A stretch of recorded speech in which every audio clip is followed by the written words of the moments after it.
everyone. This is another video in the series of crash course of modern history.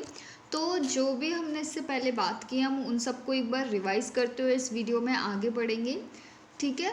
तो इसके बारे में हम बात करेंगे, but before this Unacademy brings you the price hike alert. This is an alarm कि जो भी आप सब्सक्रिप्शन लेने वाले हैं उसके प्राइसेस आगे जाके बढ़ने वाले हैं। So it's better to get the subscription now only.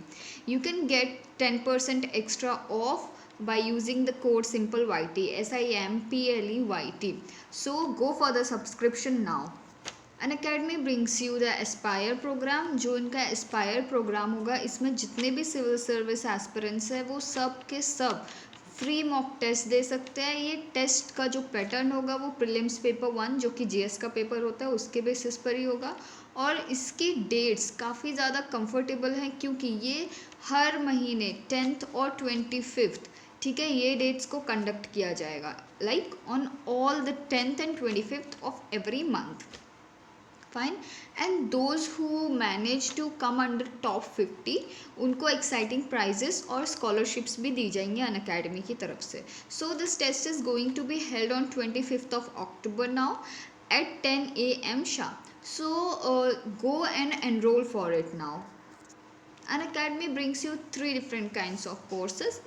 An Academy आपके लिए कोई भी लैंग्वेज बैरियर नहीं रखता है, तो उसके लिए जो भी लोग हिंदी में तैयारी करना चाहते हैं उनके लिए हिंदी के कोर्सेज उपलब्ध हैं, और जो भी लोग हिंदी और English like they are comfortable in both the language and they want the lessons and the medium to be in both the languages, तो वो bilingual batch courses के लिए opt कर सकते हैं। And also all those who are comfortable in English they can go for purely English batches. Okay, the material would be provided accordingly, like जो bilingual हैं उनके लिए जो स्टडी मटेरियल होगा वो दोनों लैंग्वेजेस में प्रोवाइड किया जाएगा, जो आपको अच्छे से, जो आपको बेहतर समझ आए, ठीक है। और जो हिंदी माध्यम से तैयारी कर रहे हैं उनके लिए हिंदी के ही मटेरियल बुक्स जो भी पीडीएफ्स अवेलेबल कराए जाएंगे। And also all those who are comfortable in English they will be getting the material according to the language in which they are comfortable. Okay, so these batches have started from 5th of October, so go and join them now by getting the subscription. So when we are talking about the subscription, there are unlimited benefits that an academy is bringing at your door, like you can learn live from the comfort of your home with unlimited access to all the courses by the top educators of India on just one platform. Okay, this is one big advantage कि आप जितने भी top educators India में जानते हैं civil service preparation कराने के लिए, वो सब के सब आपको एक ही प्लेटफॉर्म पे मिलेंगे, ठीक है। आपको जो भी एजुकेटर से पढ़ना है, जिससे भी आप जिसके साथ भी आप कंफर्टेबली समझ सकते हैं चीज़ों को, आप उनसे ही लेसन्स ले सकते हैं ऑन अन अकेडमी इटसेल्फ, ठीक है। तो जो सिलेबस कवरेज होगा उसकी भी आपको कोई you don't have to worry about the syllabus coverage, ठीक है, वो पूरा अन अकेडमी की तरफ से ये ध्यान रखा जाएगा। And also the regular doubt clearing sessions and answer writing sessions would be like they would give you the ample practice, जिससे कि आप अपने आंसर्स बेहतर से बेहतर लिख सकें। और जो स्टडी मटेरियल आपको प्रोवाइड किया जाएगा, एज आई टोल्ड यू कि लैंग्वेज बैरियर उसमें कुछ भी नहीं होगा। साथ ही जो स्टडी मटेरियल आपको प्रोवाइड किया जाएगा it would not be only in video form but also as PDF formats.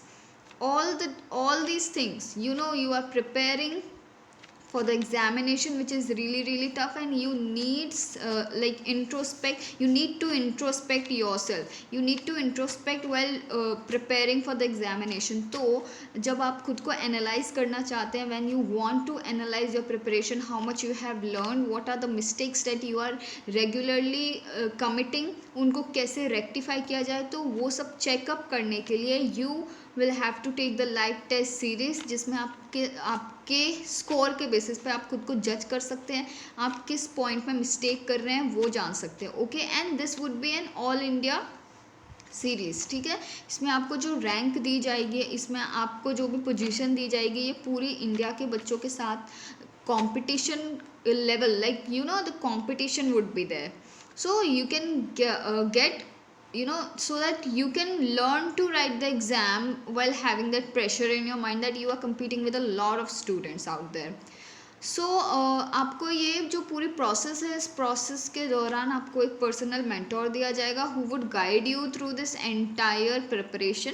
ठीक है, तो आपको ये सारे बेनिफिट्स दिए जाएंगे अनअकैडमी के द्वारा। So just go for the subscription and make your Unacademy to Unacademy plus. Okay, so when you're going for the subscription, you should not forget to apply the code SIMPLEYT, SIMPLEYT. This code will get you the subscription with 10% extra off. Okay, you will get a discount of 10%.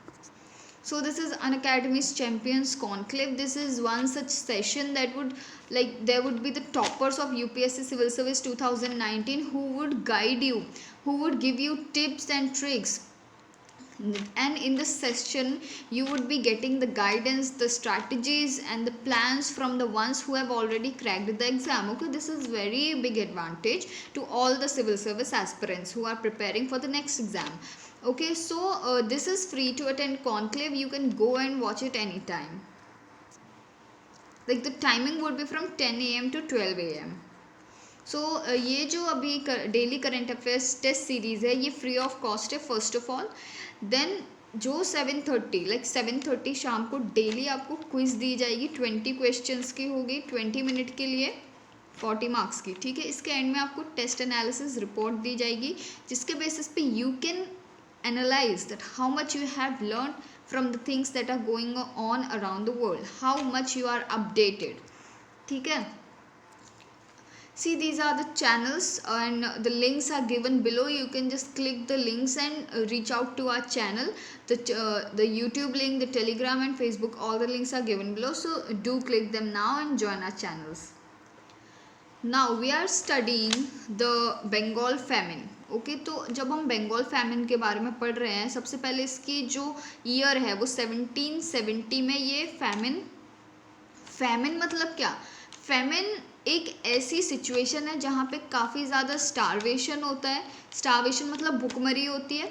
ठीक है, वहाँ पे जो लोग होते हैं वो starvation के कारण काफ़ी सारे ऐसे कंडीशंस प्रिवेल करने लगते हैं, काफ़ी सारे ऐसे इलनेस प्रिवेल करने लगते हैं जिनको वहाँ के जो लोग हैं वो फाइट नहीं कर पाते हैं and as a result they lose their lives. ठीक है, तो जो बंगाल फैमिन 1770, ये हम बात कर रहे हैं जब बंगाल में परमानेंट सेटलमेंट बढ़ चुका था। ठीक है, परमानेंट सेटलमेंट में हमने पढ़ा कि कैसे लॉर्ड कॉर्नवालिस, ठीक है, उनके टाइम पे कैसे परमानेंट सेटलमेंट बढ़ा, कैसे ज़मींदारी स्प्रेड हुई, दीवानी जो बंगाल की दीवानी थी वो पूरी तरीके से मुगलों के हाथों से निकल के ईस्ट इंडिया कंपनी के हाथों में पहुंच चुकी थी।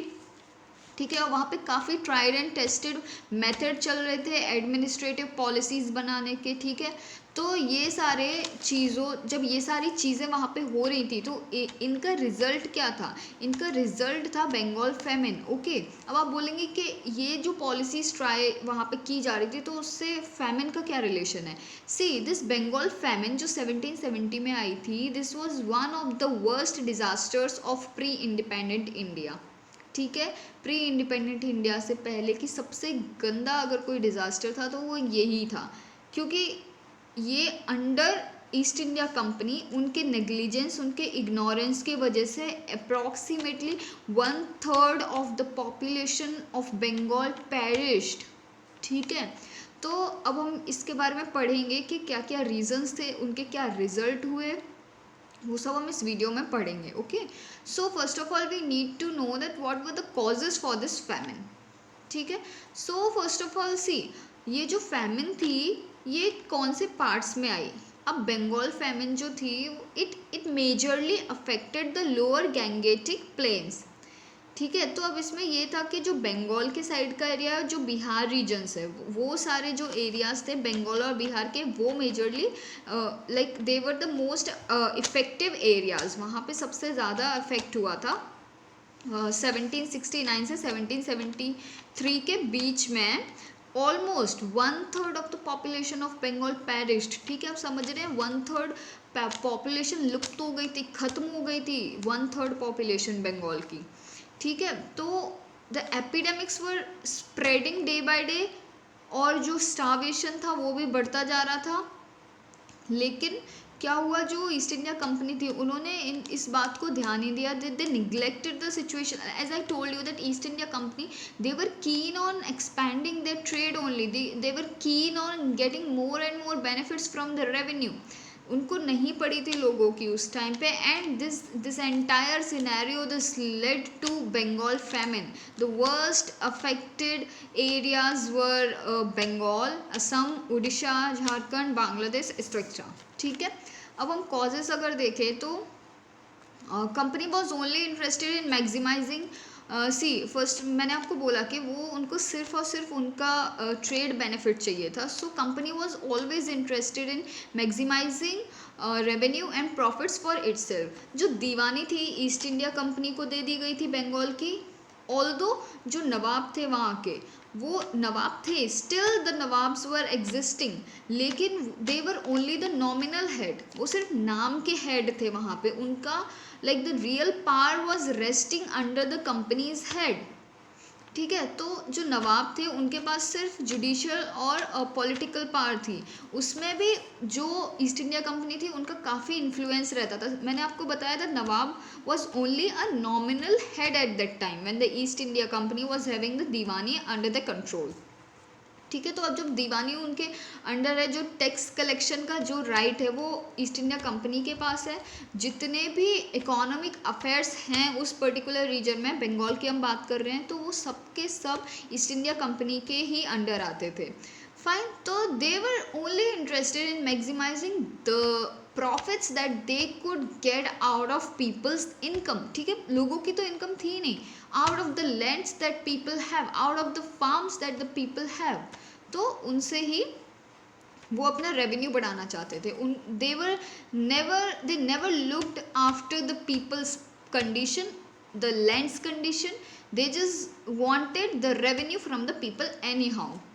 Company increased the tax rate to 50% of the agricultural produce. अब आप देख रहे हैं जो उनका टैक्स रेट था वो 50% था. Okay. If the farmer is producing something then he has to pay for the taxes and that would be 50% of the actual produce that he had from his land. ठीक है. जितना भी वो उगा रहा है, जितना भी वो खेती कर रहा है, उसमें से वो जितने की भी खेती कर रहा है वो तो ठीक है, फाइन. अब उतना ही उसका 50% उसको टैक्स पे करना है. And this was totally unreasonable. Fine. अब देखिए, ऐसा नहीं है कि हमेशा जो बारिश है वो एक जैसी होती है, जो लैंड कंडीशंस है वो एक जैसी होती है, फर्टिलिटी एक जैसी होती है, ऐसा नहीं है. ठीक है. तो लेकिन they never reduced this charge of 50%. ठीक है.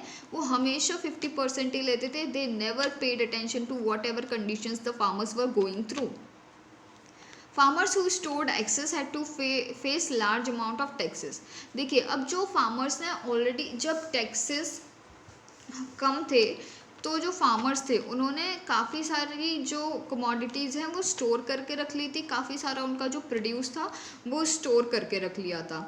ठीक है. तो अब इसमें क्या हुआ था कि जो चीज़ वो बेचने वाले थे बाद में, जिससे उन्हें ज़्यादा से ज़्यादा प्रॉफिट हो सके, वही चीज़ जब वो बाद में बेचेंगे, जब टैक्सेस ऑलमोस्ट 50% हो चुके थे उस चीज़ के जो उनके पास थी, तो this was a major loss for them. Okay. How it was a major loss. अब आप खुद ही सोचिए ना कि जब अगर इससे पहले सी later like before making this tax rate up to 50%, it was just 1/10 of the produce. Fine. तो जब वो 1/10 था तब जो फार्मर्स थे उन्होंने काफ़ी सारा स्टोर करके रखा था. जब वही चीज़ उनको 50% टैक्स रेट के साथ बेचनी पड़ रही है, तो obviously it was a major loss for them. Okay.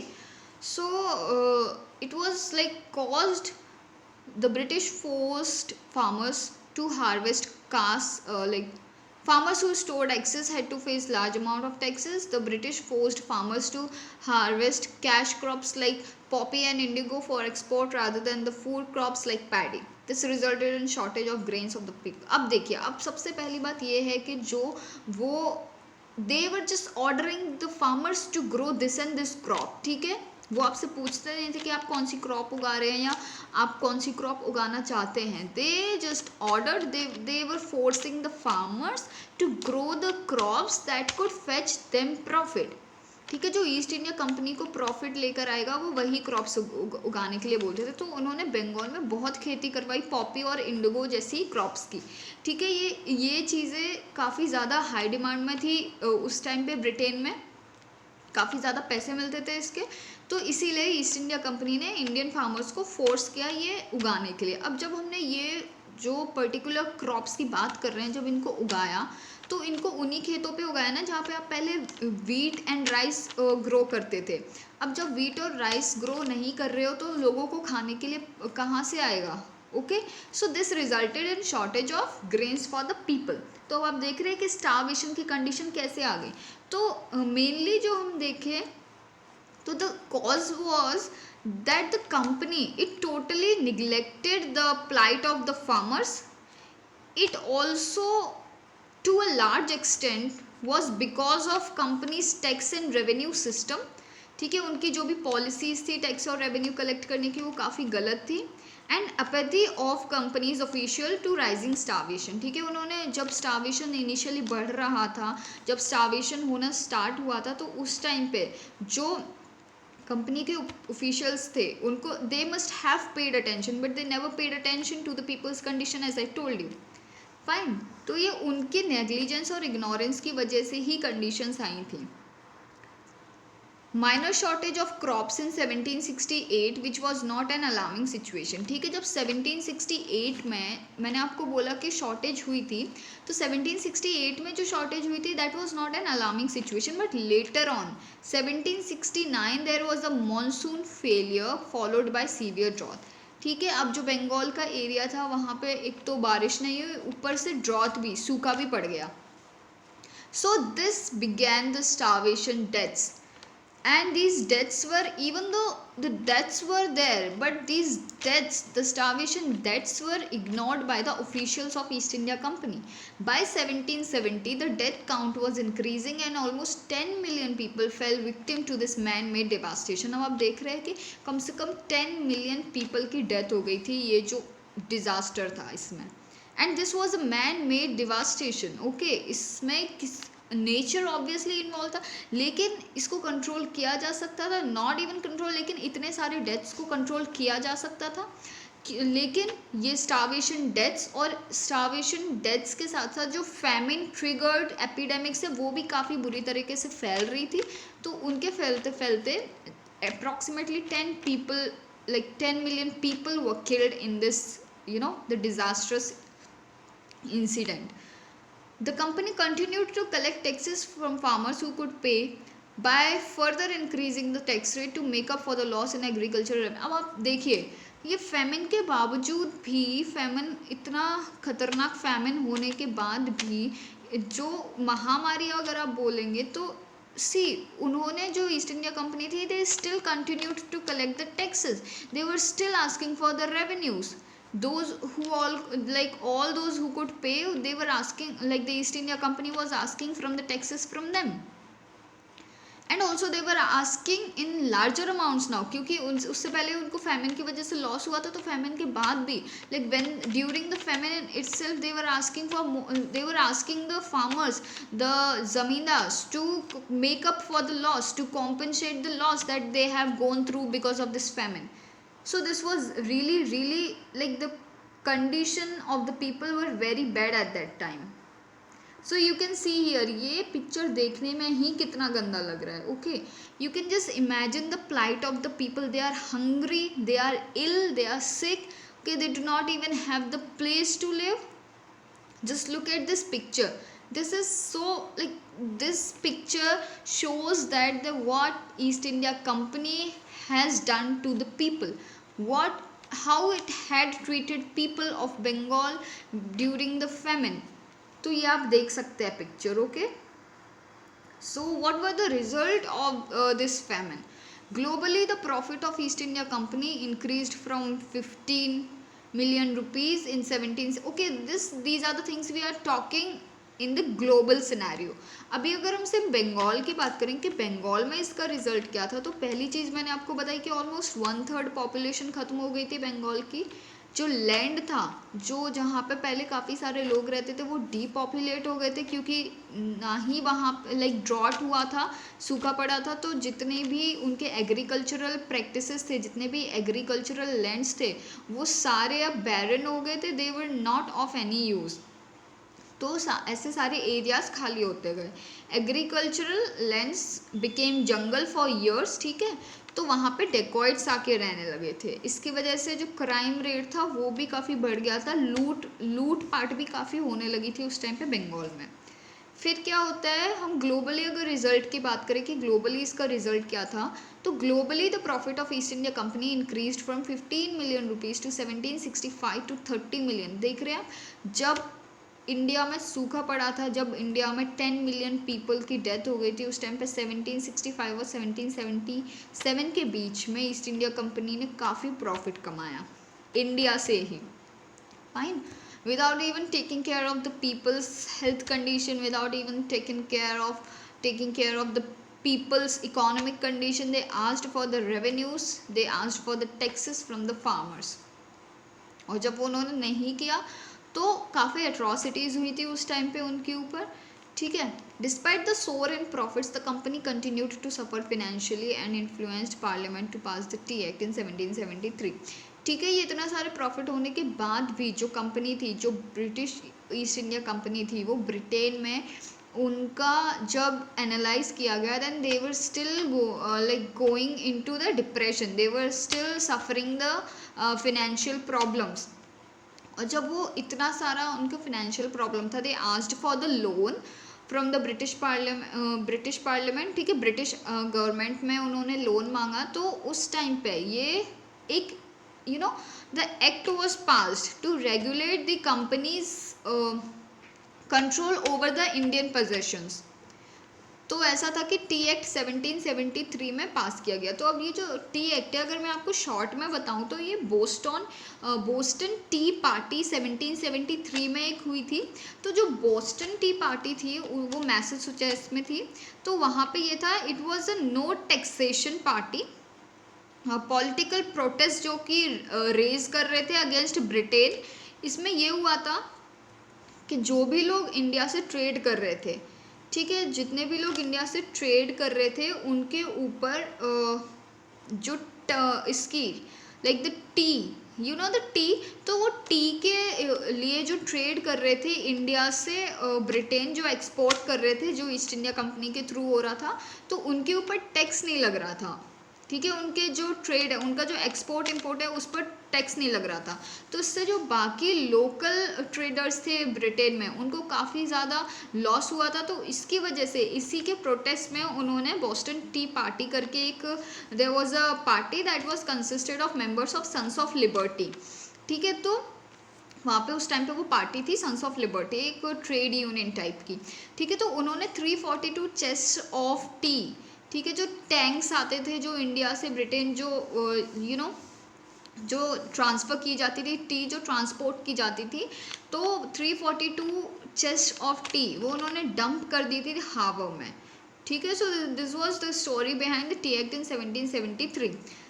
The act allowed direct shipment of tea to the American colonies without the payment of taxes. मैंने आपको बताया कि ये ब्रिटेन पहुंचता था, वो ब्रिटेन में इसके ऊपर जो टी होती थी उसके ऊपर देयर वाज नो टैक्स, ठीक है।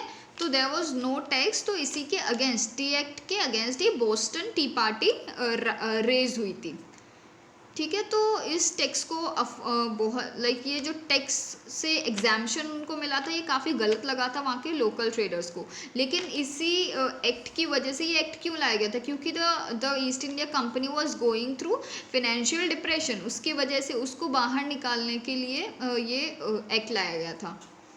This infuriated the local merchants to the extent that they began protesting against this measure. One such protest was Boston Tea Party of 1773. मैंने आपको ये समझा दिया है, okay? The aftermath of protests would eventually lead to a series of events that would culminate into the 1776 American Revolution. ठीक है। तो यहाँ से अब एक देख रहे हैं आप, ये एक चिंगारी है, ठीक है। इससे अब शुरुआत होगी अमेरिकन रेवोल्यूशन की। कैसे अमेरिका ने ब्रिटिश, जो ब्रिटेन था, अमेरिका ने कैसे खुद को उसके कंट्रोल से बाहर निकाला, and how did it grow. Okay, this American revolution actually मैं आपको पढ़ाना चाहती हूँ, अमेरिकन रेवोल्यूशन के ऊपर भी मैं वीडियो बनाना चाहती हूँ, because it is important to know that America इतना पावरफुल कैसे बन गया, because it was also a colony of Britain. तो वो कैसे इतना पावरफुल, कैसे इतना डेवलप्ड कंट्री में, later on how did it convert into such a developed and powerful nation। ठीक है, तो उसके लिए मैं अलग से वीडियो बनाऊंगी, क्योंकि it is a very big topic as well as important. So I guess this was all about the Bengal famine. मैं जितना आपको बता सकती थी बंगाल फेमिन के बारे में, आपको मैंने बताया, like the result, the causes, ठीक है, what exactly it was and what were the impacts on Oval, like मतलब पूरे ग्लोबली इसका क्या इम्पैक्ट हुआ था, मैंने आपको वो भी बताया। इंडिया पे इसका क्या इम्पैक्ट हुआ था, मैंने आपको वो भी बताया। Okay, so I guess this is all. I hope you like the video. Thank you.